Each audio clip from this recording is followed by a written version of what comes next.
मृत्युंजय जी, विवेक ठाकुर जी कह रहे हैं राजनीति से ऊपर उठकर देखना होगा।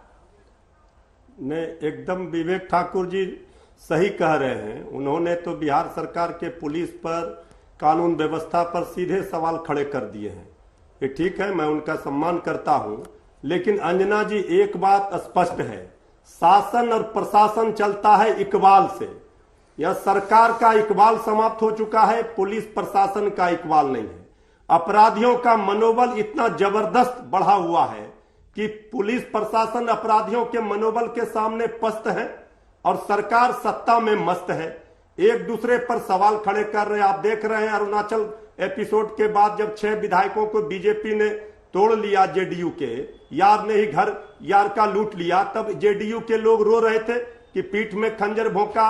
आदरणीय मुख्यमंत्री जी कह रहे हैं हमें मुख्यमंत्री हम नहीं बनना चाहते, जबरदस्ती बना दिया गया। ये कैसी सरकार है, ये समझ सकते हैं कि किस तरह से कानून व्यवस्था चौपट है।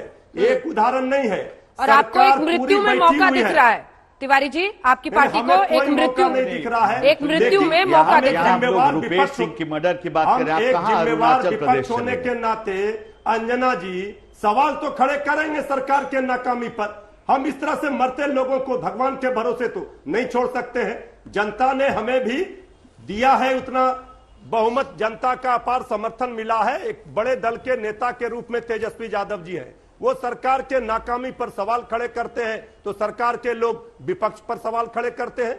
ये जिम्मेवारी जवाबदेही सरकार की है या नहीं है, इससे सरकार नहीं भाग सकती है।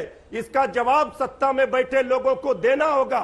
उस लड़के का, रुपेश सिंह के पत्नी का, माता पिता के सामने इनको जवाब देना होगा कि ये हत्या क्या है। हत्या के बाद आप पुलिस जाएगी, 5 दिनों के बाद जांच करेगी, फिर वो खाना पूर्ति करेगी, लेकिन रुपेश फिर वापस नहीं आएगा। अंजना जी, जिस मां ने बेटे को खो दिया, जिस पत्नी ने अपने पति को खो दिया, उसके लिए कौन जिम्मेवार है? इसका जवाब तो सत्ता में बैठे लोगों को देना ही पड़ेगा। ये कहते हैं कि हम राजद को विलय करा लेंगे बीजेपी में, ये इसी में मस्त है। नीतीश कुमार जी कहते हैं कौन दोस्त था कौन दुश्मन था पता नहीं चला। ये सरकार में अंतर विरोध है। आज भी विवेक ठाकुर जी जो सवाल खड़े कर रहे हैं, मैं स्वागत करता हूं। विवेक ठाकुर जी ने बेबाकी से इस बात को कहा है कि सरकार पूरी तरह से नाकाम है। गृह मंत्रालय मुख्यमंत्री जी के पास है और लंबे अरसे से माननीय मुख्यमंत्री जी के पास है। अच्छे अच्छे अधिकारियों को संथिंग में रखा गया है और जो पैसे देने वाले हैं उनको जिला मुख्यालय और थाना मिलता है। कैसे सुशासन स्थापित होगा? सुशासन का छलनी कर दिया गया है। अपराधियों ने पुलिस मुख्यालय के सामने कुछ ही दूरी पर जिस तरह से घटना को अंजाम दिया है, इसे माफ नहीं किया जा सकता। ठीक है, अब्बास साहब इसका जवाब देंगे। उससे पहले प्रेमचंद्र मिश्र जी, आप भी वाहवाही कर दीजिए थोड़ा। आज विवेक ठाकुर की कह रहे हैं सीबीआई जांच होनी चाहिए, लेकिन सवाल तो यह है कि परिस्थितियां नहीं बदली हैं और ये एक बड़ा सवाल है बिहार के लिए। निश्चित रूप से ये बड़ा सवाल है और सवाल सिर्फ बीजेपी के ही कोई साथी कुछ बोल रहे हैं वो महत्वपूर्ण नहीं है। इन दोनों की सरकार है बिहार में और ये दोनों की जो बीच में जो नूरा कुश्ती चल रही है ना सरकार गठन के बाद से, ये उसी का नतीजा है कि गवर्नमेंट के अंदर जो इनएक्शन आया है उसी का शिकार कल हमने पटना में देखा। आप 2 किलोमीटर नहीं, सीएम रेजिडेंस से 1 किलोमीटर के अंदर में वो रहते थे जहां ये घटना घटित है। पटना की बात छोड़िए, कल मधुबनी के हरलाखी में एक मूक बधिर बच्ची के साथ दुराचार हुआ और उसकी आंखें भी निकाल ली ताकि कोई सबूत न रहे। मुजफ्फरपुर में एक महिला के साथ ऐसे ही दुराचार हुआ, उसे जिंदा जला दिया गया। 10 करोड़ के सोने की लूट दरभंगा में हो गई। आम तौर पे आप देखेंगे कभी कभी घटनाएं होती है, लेकिन यहां रोज हत्या, अपहरण, लूट की वारदात लगातार बढ़ी है पिछले 30 दिनों में।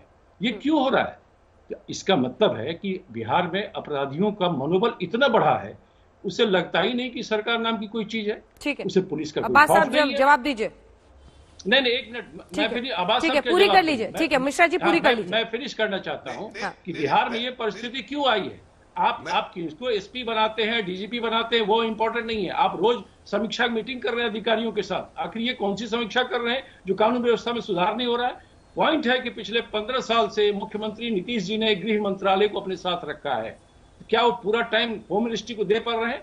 क्या होम मिनिस्ट्री ऐसे मजाक का विषय है कि लाइटली ले लो, कभी 1 घंटा देख लिया, समीक्षा कर लिया? मैं समझता हूं बिहार को पूर्णकालिक गृह मंत्री की आवश्यकता है। अगर बिहार में लोगों की जान माल सुरक्षा नहीं है, महिला और बच्चों की जान माल सुरक्षित नहीं है और यहाँ आम पब्लिक मारे जा रहे हैं, पटना में स्टेट कैपिटल अगर सुरक्षित नहीं है, तो यह नीतीश कुमार जी के कार्यशैली पर बड़ा प्रश्न चिन्ह है। और भारतीय जनता पार्टी चालाकी न करे, इस सरकार में बीजेपी भागीदार है, तो बीजेपी जेडीयू दोनों की जवाबदेही है